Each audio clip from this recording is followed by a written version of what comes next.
तोते भाई, मैं शहर जा रहा हूँ। होटल पे कोई भी काम मिला तो मैं कर लूँगा। अब ये शहर जाएगा, इसको कौन काम पे रखेगा? बातें अमीरों की और काम गरीबों वाले।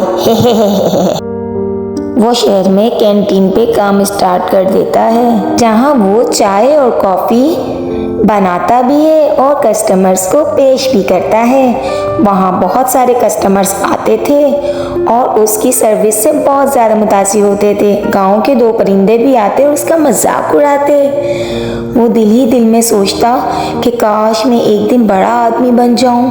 वो दिन रात मेहनत करता, यही सोचकर कि मैंने बहुत बड़ा आदमी बनना है। उसका स्टाफ भी उससे बहुत खुश था। उसकी मेहनत को देखकर उसका उस्ताद भी उसकी तारीफ करता था। अरे क्या हाल है छोटू मियाँ, सारा दिन काम करती रहते हो।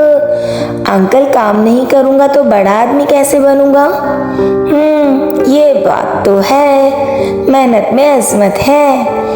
दिन भर अंकल चार्ली भी उसे बहुत ज़्यादा परेशान करते थे और हंसते रहते थे। पूरा स्टाफ बहुत लवली था, एक दूसरे से मजाक भी करता था।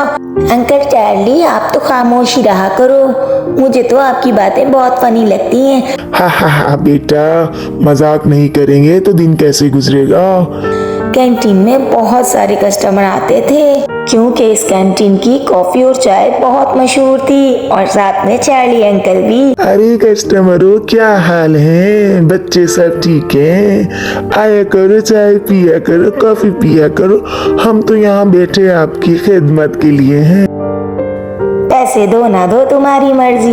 अंकल चार्ली, पैसे नहीं लेंगे तो सेठ हमें डांटेगा। ऐसा तो ना बोलो, सेठ मुझे कुछ नहीं बोलता। मैं बहुत पुराना एम्प्लॉय हूँ यहाँ का। कस्टमरों का इतना रश होता था कि दिन भर कोई भी एम्प्लॉय फारिग नहीं बैठता था। काउंटर पर भी बहुत ज़्यादा रश होता था। एक दिन वो बतख बहुत ज़्यादा अमीर हो जाता है और वो अपना खुद पर्सनल एक होटल खोल लेता है और वो ये सोचता है कि अब जाना चाहिए गांव। वो अपने गांव आता है, अपने दोस्त को लेकर आता है साथ में। सारे गांव वाले परिंदे देखकर उसे बहुत ज़्यादा हैरान हो जाते हैं कि ये तो इतना गरीब था, ये अमीर कैसे हो गया? ज़रूर इसने कुछ ना कुछ घपला किया होगा। वो बतख बहुत ज़्यादा अमीर हो जाता है। बतख सारे गांव वालों को दावत देता है, परिंदों को, कि आ जाओ, मैं तुम सबकी बहुत बड़ी दावत देने वाला हूँ, इस खुशी में कि मैं बहुत कामयाब हो गया। उस दावत में सारे परिंदों को हैरान कर देता है क्योंकि इस दावत में उसकी शादी की दावत भी होती है और उसे मनपसंद उसकी बीवी मिल जाती है। वो दोनों बहुत ज़्यादा हैप्पी रहते हैं क्योंकि मेहनत में ही अजमत है।